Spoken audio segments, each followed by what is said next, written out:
What is going on, everybody? We've got some more Division 2 content for you today, and they've changed how character mules, watch mules work in the game. You can't do that anymore. So I wanted to actually just talk about character management in general to hopefully help you guys get ideas for how to optimize all your character slots, what to use them for. I'm going to show you what I'm doing, and maybe it'll help you out.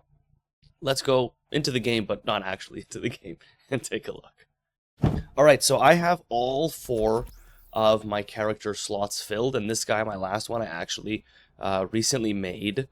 Typically, before they patch the whole watch mule thing, get the new character, grind them up to 40, you would use your last slot to rotate new characters. You'd bring them up to 40, get all your watch points, materials, and then kill them and start a new one next time you wanted to do another run. Now, you can't do that anymore, that's not a thing, so that opens up opportunity for the other slot. And I am using all 4 slots for a purpose. We'll start with my original character.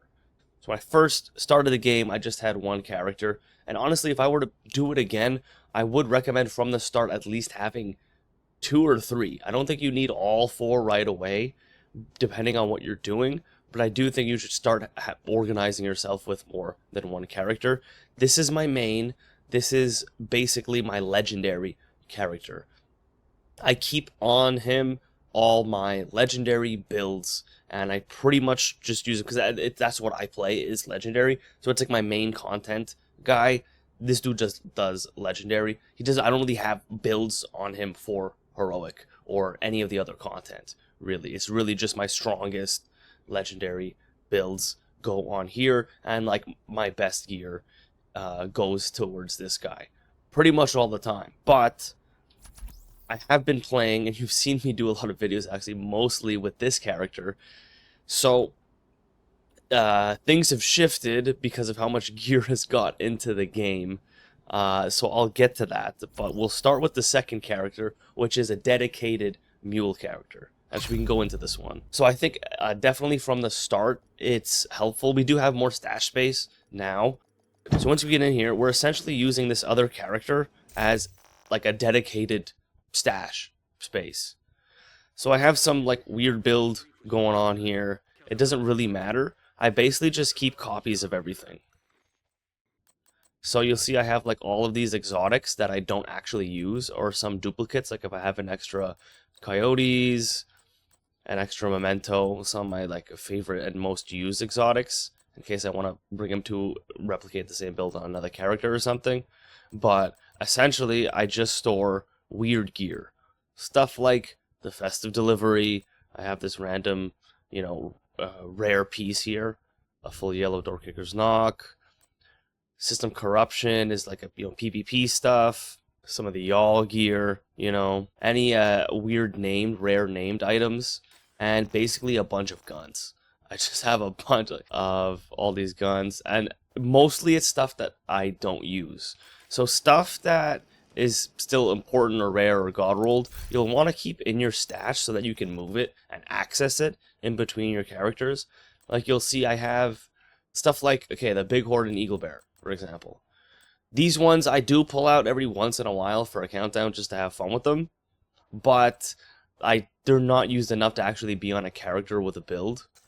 And then you'll get something like the Dread Edict, or this terrible shotgun that I literally never touch this. I don't think I ever used this thing. It sounds terrible, and I'm pretty sure it's absolutely terrible. It's just wasting space. So instead of it taking up a slot in your actual inventory, in your stash, you move it to the inventory of a different character. So I highly recommend doing that. It basically opens up another 150 slots. You want to stay at around 140. I recommend staying at 140 and keeping your stash at least 20 below the threshold, because then if you get jammed up, then you can't move. You need to make space to be able to move things out, and so that you can move them back in. Alright, we're back at the character screen. We've talked about my first 2 characters here. My main guy. For legendary stuff, we got the mule. We're going to skip this guy for now, because I'll need to explain this guy to talk about what happened to him. This character is a new one, and I very highly recommend you have a character like this. So once we get in here, you'll see that my inventory, I've got quite a few pieces now in there, but it's pretty light. All of my other characters are running at like 147. This character is a new one, and I try to keep it pretty clean. I'm going to talk about this more in my countdown guide, but I very highly recommend having a dedicated countdown character, and that's actually what that third character that I skipped over used to be until it got filled up again with all the new gear and new builds and stuff. This character's only purpose is to play countdown, right? Like these two items are newer and I don't have them at max proficiency, so you can get proficiency on items that you're wearing, that you're using through countdown, but moreover, it's for the space. This character basically just has like 1-2 builds for countdown, and I highly recommend you take a look at some of my countdown builds. The ultimate one, the tactician, or even the Crimson Angel is really strong as well if you just want to do some run and gunning. But essentially, make one of those builds, make a copy of it, or even just a dedicated build for the character, because it's a specific countdown build for the countdown character. And basically all you do is when you want to play countdown and farm for gear or expertise, you go to that character and then play countdown, and then you have all the room in your inventory, so you don't need to worry about things dropping and not being able to pick it up. You can just go around and hold F and pick up everything, whether as junk right away or as items, and then you never need to worry about like if you can or can't pick up something. Pick everything up, you come back in, and then you can go through your inventory, clear it out after the match, and then you're pretty clean. You have plenty of slots, and you go back in and you keep performing countdown. Especially if you're trying to pick up like a new gear set for expertise, or you're farming for a bunch of pieces, to put something together. You don't want to be checking gear during the match. I'm pretty fast at that, and there's only specific things I'm looking for. But if you're a newer player and you just need to pick up stuff, I very, very much recommend you do this, because you just pick up everything as you go. And then you'll see that I'm at like 72 because I've started picking up some good stuff. Like this one came with damage targets out of cover, so I was like, maybe I'll keep it. And so as you start getting some good stuff, you start keeping it on the character, and then you go over to your stash, and then you'll move really good stuff into your stash. Like if you get that gear set that you're farming for and you found the good pieces, organize it all on the character and then send it into your stash. Alright, and now we got our last character I'm going to talk about, my third character in my order, but this, for me, like I was talking about, used to be my countdown character.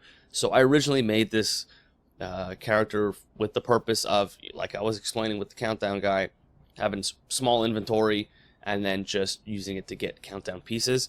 But then I started, getting quite a few pieces. More builds started coming out. I didn't have enough room to move everything over to my main guy, and I wanted to do testing and stuff with this character, and it just became one of my go-to guys that I play. So she is used for... I play legendary with her for sure. There is legendary level builds on here, but this is mostly a heroic character. Okay, so I'm not actually going to skip over this. I just came into the game and it's giving me this notification again, but it is something I wanted to touch on. So you'll see that I got the smart cover unlocked for this character.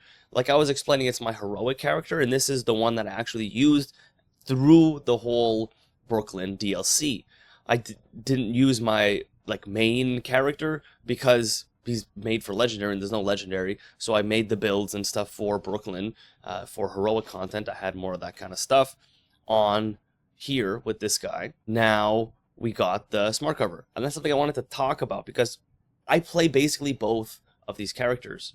But when you unlock stuff, or if you buy the DLC, you buy it for your account, but if you want to play it, that's per character, and that can get kind of annoying. So I just unlocked, smart cover on this character. Available. And you'll see over here that I'm in New York, right? For the DLCs, you have to go through and unlock the content per character. So right now, my actually main character, who I'm gonna want the smart cover for, because I've got some legendary builds coming that I think are gonna use it for sure. It's gonna be useful in legendary. I'm gonna have to play through the DLC again with the other character, because right now it's only unlocked on this guy, Scal. Right? And I've had the opposite problem the other way. Like, I wanted to go play Manning Legendary with this character, just because I had a build that I wanted to try and not like move over to the first guy. But then I never actually played it, so it was only on story mode. So you have to play through it on story mode to then be able to change the difficulty past that up to heroic and legendary. So that is something that you need to think about if you're going to be playing with multiple characters. You don't need to worry about that with the Mule or the Countdown one, because those have like only one purpose, really. They're not playing general content. One of them's just for Countdown. One of them doesn't even do anything, really. It just stands next to a stash and holds extra gear. But yeah, I did want to mention that. And so essentially I use this character for general purpose content. I'll play Countdown for sure. I'm starting to move more of my Countdown specific builds, or at least make copies of them, with the other character, because right now I've got no room.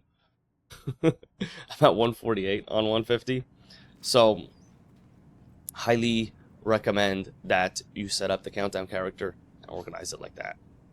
Alright, so I talked about how I'm using all 4 of my character slots, and I did mention some of the downsides of things being locked or unlocked per character, but there also are some upsides about it that I wanted to mention, which is why it's powerful to have all of your characters open and active.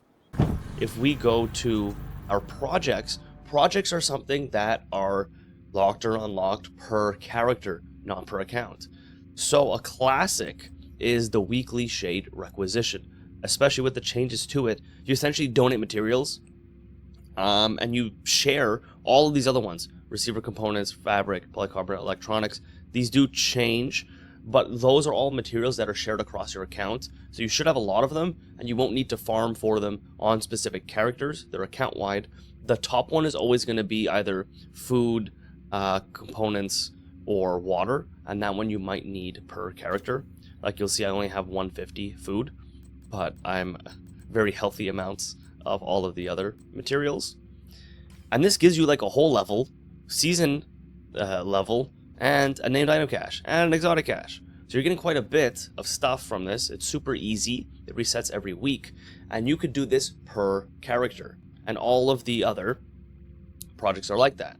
So the classic shade requisition one, if you have 4 characters, you can donate to it. You can get 4 of them, 4 times this every single week very easily. Whereas if you don't have the other characters spun up already, you won't be able to access more copies of the projects. So that's a case where, and then even stuff like this, right, to get the Dodge City holster, you'll unlock these projects per characters. You could get 1 per if you really want to maximize your play.